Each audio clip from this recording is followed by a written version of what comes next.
Meu Criador, minha inspiração, quero entrelaçar-me a Ti. Eu vim do pó e a Ti voltarei. Mas enquanto eu respirar, toma-me como um sacrifício vivo, santo e agradável a Ti. Espírito Santo, canta através da minha voz, toca através de minhas mãos, muda tudo ao meu redor com Tua justiça e com Tua presença.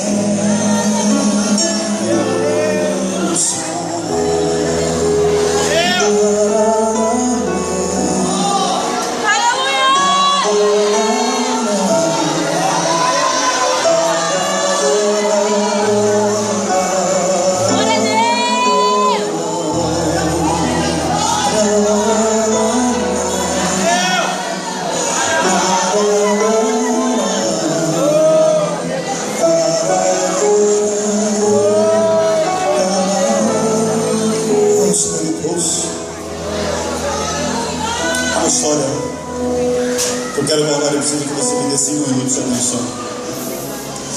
Nasci numa família de muitos filhos.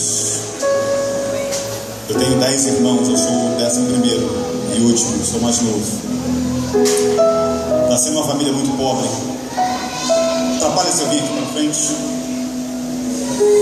Estou achando a gente meio longe assim, pode estar mais perto assim. Eu nasci numa família muito pobre, muitas dificuldades. Meu pai criar tantos filhos e minha mãe criar tantos filhos.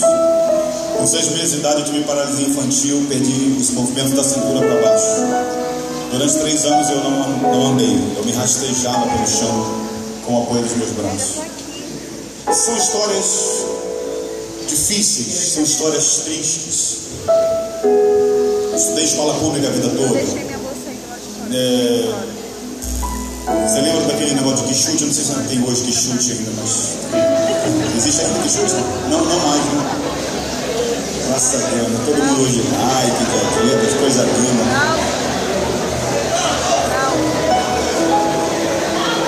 Quem já usou quichute aqui? Levanta a mão.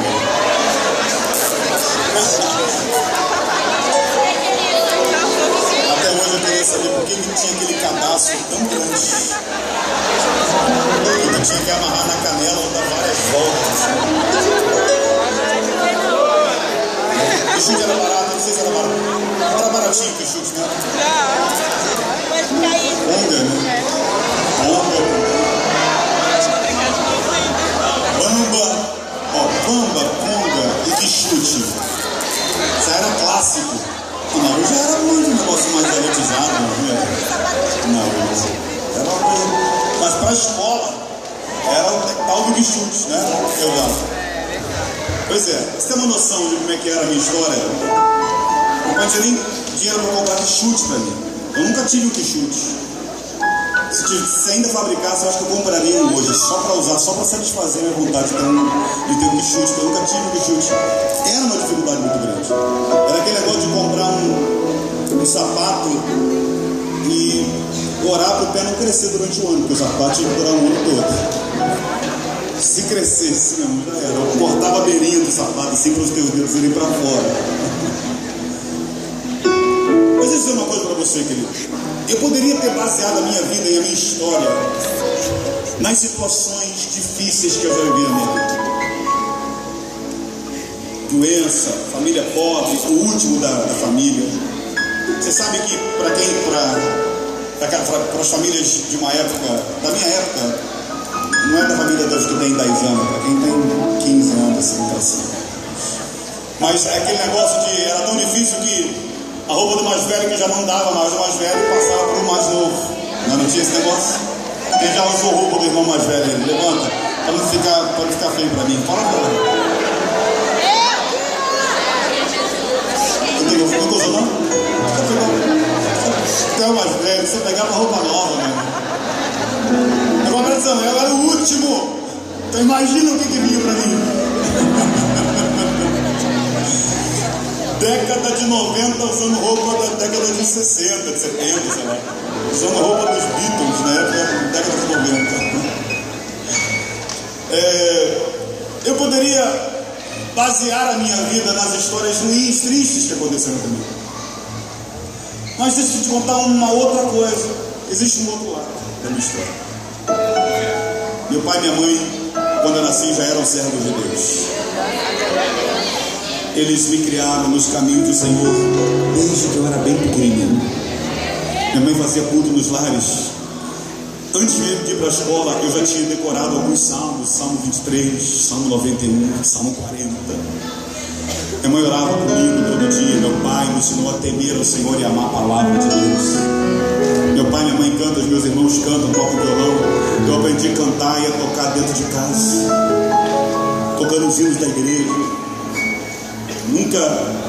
Nunca tive o desprazer de tocar fora. Sempre, a minha vida toda, cantei dentro da igreja.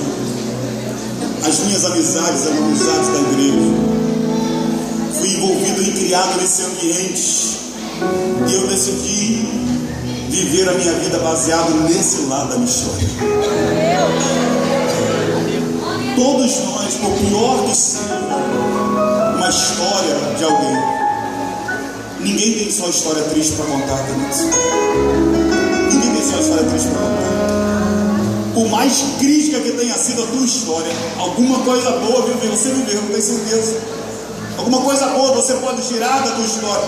Fala, eu vou basear a minha história nisso. Ou pode ser que você olhe para trás e a situação foi tão difícil para você, tão difícil, que você olha para trás e fala, meu Deus, eu não tive nada, absolutamente nada para me apoiar na minha infância, juventude, adolescência, nada de bom. Saiba que paralelo à história triste que cada um de nós vivemos, tinha a história que Deus estava traçando para mim e para você. Deus paralelamente estava traçando uma história para mim e para você, paralelamente. Eu tenho certeza disso. Tenho certeza que por trás de cada história difícil tem uma história correndo do lado da história de Deus. Glória a Deus! Para a tua vida. E a gente decide em que lado da história a gente vai querer ficar. A gente que decide que lado da história a gente vai querer ficar. Agora deixa eu dizer uma coisa: nunca eu e você conseguiremos alcançar grandes coisas baseando a nossa vida nas tragédias e nas decepções que nós tivemos. Existem pessoas que vivem a vida delas baseado nas coisas ruins que aconteceram com elas. Eu não sei se você já conversou com alguém que só sabe se lamentar, que só sabe murmurar. Aquele tipo de pessoa que você chega perto dela, se é irmão em Cristo, você fala, graça e paz, meu irmão, como é que tá? Podia ter parado só no graça e paz. Se você perguntar como é que tá, pronto. E aí começa a mesma história com Deus. Não está nada bem. Ainda bem que você perguntou, porque ninguém me pergunta como é que eu estou. Ninguém sabe se eu comi hoje, ninguém sabe se eu tomei café, ninguém sabe o que eu estou passando. É uma luta. Você conhece isso assim?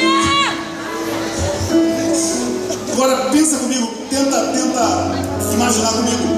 Pessoas assim, geralmente, estão assim e elas culpam alguém por estar assim. Geralmente quem só sabe se lamentar já escolheu, já elegeu ou está à caça de um culpado para a sua história. Ah, eu estou assim porque na infância, meu pai, a minha mãe, eu sou assim hoje, está acontecendo comigo porque o meu marido, porque um amigo, porque sempre é por causa de alguém. Agora olha para mim aqui, deixa eu contar uma história para você baseando isso que eu estou dizendo para você num texto bíblico. Há um texto do livro de Abacuque, Eu não sei se você já ouviu falar nesse profeta chamado Abacuque. Quem já ouviu falar? Você conhece alguém com esse nome, Abacuque, hoje em dia, no nosso dia? Não? Tem alguma irmã grávida aí? Ainda não decidiu ainda qual nome colocar no filho?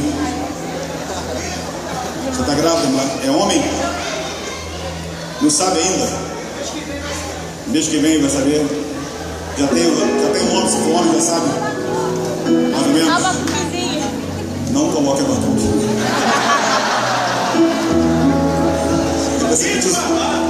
Ele vai ser muito zoado na escola.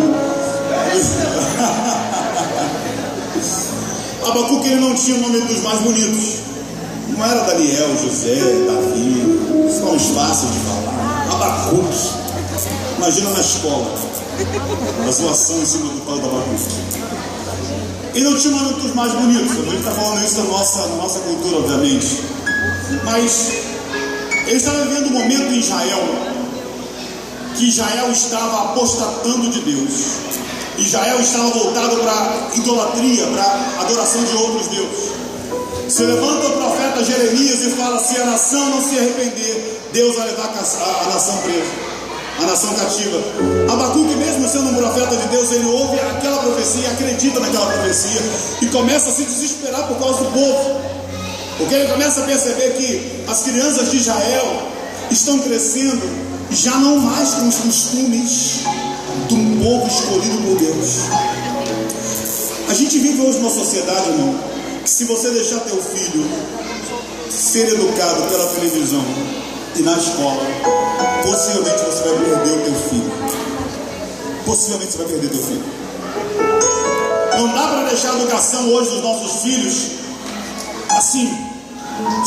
O que a televisão tenta, a cultura que a televisão e a mídia, de uma forma geral, tenta implantar hoje nos nossos filhos, vai levá-los para a ruína, a gente sabe disso. Até mesmo as escolas hoje com algumas ideias malucas. E Abacuque estava olhando para a sua sociedade e percebia que a sociedade dele estava indo de mal a pior. E ele se desespera. E ao se desesperar, ele comete o erro dos que se lamentam. Porque a gente sendo de Deus, às vezes a gente comete esses erros. Mesmo ele sendo um profeta de Deus, ele comete os erros que um lamentador comete, que é acusar alguém pela situação que está vivendo. Abacuque escreve o seu livro, ele escreve Lamentação de Abacuque, já começa errado, Lamentação de Abacuque. E ele diz: Senhor, até quando eu vou clamar a ti, o Senhor não vai me responder? Ele já começa o seu livro tratando Deus como Deus não deve ser tratado. Como é que é Deus? Eu estou clamando, você não vai fazer nada. Se fosse na linguagem de hoje, seria isso. E aí, Deus, vou ficar falando aqui pro vento e tu vai ficar aí na tua? E ele continua escrevendo, dizendo: é por isso que está desse jeito, é por isso que a justiça está sendo pervertida, é por isso que a violência por todo lado. E Abacuque, no seu desespero, ele se lamenta. E pior, ele não culpa uma pessoa, ele culpa Deus pelo que está acontecendo. O meu e o teu lamento não vão mover a mão de Deus em nosso favor, queridos. Porque o lamento, ele não tenta encontrar uma saída, o lamento tenta encontrar um culpado. O lamento não tenta encontrar uma solução, uma resposta. O lamento só tenta encontrar um culpado. Mas aí Abacuque, ele entende. Deus fala com o profeta, Deus fala com aqueles que são seus. O Senhor conhece os que são seus. E aí Abacuque termina o seu livro no capítulo 3. E ele começa o capítulo 3 dizendo a oração de Abacuque. Eu tenho duas certezas na minha vida. Uma é que Deus não ouve o lamento, e outra é que Deus ouve a oração. Ele ouve a oração. Davi diz: bendito seja Deus que não me rejeita a oração e nem afasta de mim a sua oração. Querido, eu creio. A Bíblia fala que a oração do justo pode muito em seus efeitos. A Bíblia fala que o Senhor recolhe as nossas orações em taças. A Bíblia fala que a nossa oração sobe como incenso até a presença de Deus, querido. Porque se o lamento tenta encontrar um culpado, a oração tenta encontrar uma saída, a oração tenta encontrar uma resposta em Deus, querido. É diferente, querido. Quando você decide clamar, quando você decide orar, e Deus, eu preciso do Senhor, eu preciso da tua intervenção, Deus. Mas o interessante é como Abacuque começa o capítulo 3. Se no capítulo 1, no lamento de Abacuque, ele está dizendo: Deus, a culpa é sua. No capítulo 3, na oração de Abacuque, ele está dizendo: oração do profeta Abacuque, uma confissão. Depois você lê lá. Ou seja, ele está dizendo: Senhor, está desse jeito, não é porque a culpa é sua de alguém, está desse jeito porque a culpa é minha. Eu é que preciso mudar. É o meu coração que precisa de transformação. Querido, quando a gente assume para nós e decide, sabe aquela coisa do futebol? Manda aqui, eu vou matar no peito essa história. Manda a bola para mim. É meio Romário, sabe? Tem que ser meio Romário, assim. Manda a bola aqui. A gente tem que ser assim com a nossa vida, querido. Vai ter que parar de colocar isso na mão dos outros. Quando tu fala: Deus, está desse jeito porque a culpa é minha, mas eu quero me consertar. E ele começa o capítulo 3 dizendo: uma confissão. Versículo 12 do capítulo 3, ele diz: Senhor, eu ouvi falar da tua fama e eu tremo diante dos teus atos. Seu lamento tira de nós o temor do Senhor. A oração nos devolve o temor do Senhor, porque o temor ao Senhor é o princípio da sabedoria. Ninguém se relaciona com Deus sem temer ao Senhor. Temor ao Senhor, entender que Ele é soberano, que Ele é poderoso. Mas para fechar essa história, quando Abacuque transforma o seu lamento em oração, olha o que acontece. Ainda no capítulo 3, que é o último, a partir do versículo 17, ele escreve um dos textos mais conhecidos por nós. Ele escreve: ainda que a figueira não floresça, ainda que não haja fruto na vide, ainda que o produto da oliveira minta, ainda que não haja vaca nos currais, nem bois nos estábulos, todavia eu me alegrarei no Senhor e exultarei no Deus da minha salvação. Eu me alegrarei no Senhor e exultarei no Deus da minha salvação. Aleluia! Agora ouça duas coisas. Primeiro, a situação dele não mudou, querido. Ele está dizendo: Senhor, continua dando tudo errado do mesmo jeito. Não tem fruto na oliveira, nem na videira, nem na figueira. Não tem animais, nem no campo e nem no curral. Ele está dizendo: Senhor, todos os lados estão batendo de frente. Bravo. Mas ele diz: todavia eu me alegrarei no Senhor. Sabe o que mudou, querido? Pode não ter mudado a situação pelo lado de fora, mas mudou pelo lado de dentro. Porque quando Deus não muda pelo lado de fora, é porque Ele quer que essa mudança comece pelo lado de dentro. Porque toda transformação externa, ela é uma transformação passageira. Agora, quando internamente é mudado, é transformado, querido, como diz a canção: tudo pode cair ao meu redor, mas os braços do Senhor vão me segurar. Vamos segurar. Ele está dizendo: eu vou tirar a minha alegria de onde ela está apoiada. Ela está apoiada em coisas, e coisas mudam. Eu vou pegar a minha alegria e vou apoiar no Senhor, porque Ele é uma rocha inabalável. Ele é o mesmo ontem, hoje e será eternamente. Nele não há sombra de variação e nem mudança. Decida apoiar a tua vida, decida apoiar a tua esperança, decida apoiar a tua alegria no Senhor. No Senhor, porque se você apoiar no Senhor, a Bíblia fala: nele a nossa esperança não será frustrada. Glória a Deus! Olha para quem está perto de você, fala com ele assim: apoia a tua alegria no Senhor. E apoia a tua vida no Senhor. E aí ele escreve, olha para mim, ele escreve o último versículo e eu vou terminar com esse versículo. Ele fala: todavia me alegrarei no Senhor e exultarei no Deus da minha salvação. O último versículo do capítulo 3 diz: o Senhor é a minha força. Ele faz os meus pés como da corça e me faz andar em lugares altos. Olha quem está dizendo. Ele faz os meus pés como da corça e faz andar em lugares altos. Ponto final. Se vai terminar, isso aí estava maravilhoso. Ele vai me fazer andar em lugares altos. Eu não estou andando agora, mas Ele vai me fazer andar em lugares altos. Mas ele, depois do ponto final, tem algo dizendo: para o mestre de música, com os meus instrumentos de corda. Quando eu li isso, Deus falou comigo, Davi: quando alguém decide transformar o seu lamento em oração, eu transformarei essa oração em cântico de vitória na vida dessa pessoa. Quando alguém decide transformar o seu lamento em oração diante de Deus, Deus transforma esse clamor, essa oração em cântico de vitória. Olha o que diz o Salmo 40, ouça. Salmo 40 diz: esperei com paciência no Senhor, Ele se inclinou para mim, ouviu o meu clamor. Então esperar não significa não fazer nada. Esperar significa fazer a coisa certa no tempo certo. Ele diz: esperei com paciência no Senhor, Ele se inclinou para mim e ouviu o meu. E aí, porque Ele ouviu o meu clamor, Ele me tirou de um charco de lodo. Olha o que o clamor é capaz de fazer. Ele me tirou de um charco de lodo, colocou os meus pés sobre uma rocha e firmou os meus passos. Ou seja, Ele não apenas me tirou do lodo e me colocou na rocha, Ele firmou os meus passos. Sabe o que isso quer dizer? Eu nunca mais vou voltar para o lodo, nunca mais vou voltar para o lodo, nunca mais. Eu estou na rocha e os meus pés foram firmados, foram fincados, foram engessados na rocha. Não tem mais como eu sair, não tem mais como eu voltar para o lugar de onde eu vim. Eu estou firmado na rocha. E o texto continua dizendo: me colocou sobre uma rocha, firmou os meus passos e colocou na minha boca um novo cântico. Um hino de adoração, meu Deus. Muitos verão e glorificarão o nome do Senhor. É isso que acontece quando alguém decide esperar e clamar. Deus vai transformar o teu clamor em cântico de louvor nos teus lábios.